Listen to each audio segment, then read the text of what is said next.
सुंदरवन जंगल में मीरा अपनी सौतेली माँ गोपी चिड़िया के साथ रहती थी। मीरा की माँ की मौत मीरा को जन्म देते समय हो गई थी। तब से मीरा के उसकी देखभाल करने के लिए गोपी चिड़िया से दूसरी शादी कर ली थी। एक दिन, गोपी, मैं काम पर जा रहा हूँ, तुम मीरा की देखभाल करना।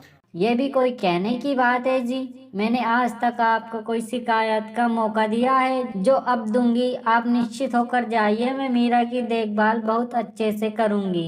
उस समय तक मीरा 2 साल की हो। मीरा के पिता के काम पर जाने के बाद गोपी फोन करके नैतिक को बुलाती है। नैतिक, बहुत अच्छा मौका मिला है। अहम काम पर जंगल चला गया है, अब वो 2-3 दिन बाद ही लौटेगा। तुम किसी तरह इस लड़की को ठिकाने लगा दो। देखो, तुम बात तो ठीक कह रही हो, लेकिन लड़की को घर में ठिकाने लगाएंगे तो पड़ोसी जान जाएंगे। तो तुम ऐसा करो, लड़की को जंगल में ले जाके ठिकाने लगा दो। किसी को कुछ पता भी नहीं चलेगा और अपना काम भी हो जाएगा। थोड़े दिन बाद इसके बाप से घोंसला अपने नाम करवा लूंगी और मैं उसे भी ठिकाने लगा दूंगी। उन दोनों की सब बात मीरा सुन लेती है।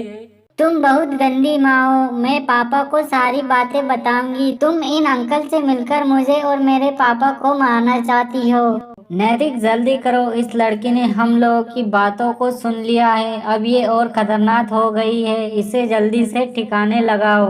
मीरा वहाँ से भागने लगती है। तब नैतिक तेजी से उड़कर उसे पकड़ लेता है। वो मीरा को एक घने जंगल में मारने के लिए ले जाता है। जैसे ही नैतिक मीरा को मारने के लिए हथियार उठाता है, नैतिक, लड़की को मारकर अपने हाथ गंदे मत करो। इसे इसी जंगल में छोड़ देते हैं, कोई जंगली जानवर खा जाएगा। वो दोनों मीरा को जंगल में छोड़कर चले जाते हैं। पापा देखो, माँ ने मुझे जंगल में छोड़ दिया। मुझे यहाँ बहुत डर लग रहा है, मुझे जल्दी घर ले चलो। तभी वहाँ पर एक बूढ़ा बाज आता है। वो मीरा को रोते हुए देखता है तो उससे पूछता है, बेटा, घने जंगल में तुम क्या कर रही हो? किसने तुम्हें यहाँ छोड़ दिया?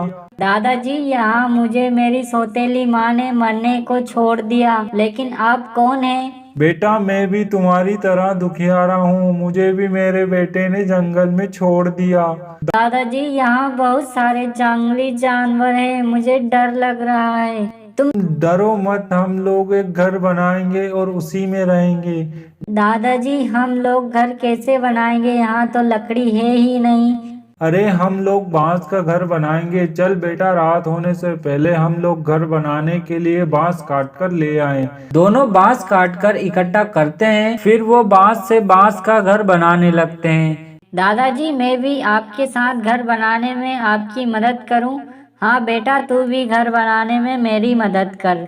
दोनों रात होने से पहले बांस का सुंदर सा घर बनाकर तैयार कर लेते हैं। खुशी खुशी उस बांस के घर में रहने लगते हैं। ऐसे ही 3 दिन गुजर जाते हैं। जब अहम घर वापस आता है तो अपनी बेटी को खोजता है। जी, वो तो आपके जाने के बाद से ही पड़ोसी के साथ भाग गई। मैंने तो आपसे कहा था इसके बहुत पर निकल गए हैं, लेकिन आपने मेरी एक नहीं सुनी। अहम को गोपी की बातों पर विश्वास नहीं था और वो जंगल में अपनी बेटी को ढूंढने के लिए निकल जाता है। क्या अहम अपनी बेटी को खोज पाएगा या गोपी अहम को मारने में कामयाब हो जाएगी? हमें कमेंट करके जरूर से बताएं। तो दोस्तों, ये थी आज की कहानी। आपको ये कहानी कैसी लगी हमें कमेंट करके जरूर से बताएं। और रोजाना ऐसे ही वीडियो देखने के लिए हमारे चैनल को अभी सब्सक्राइब करें।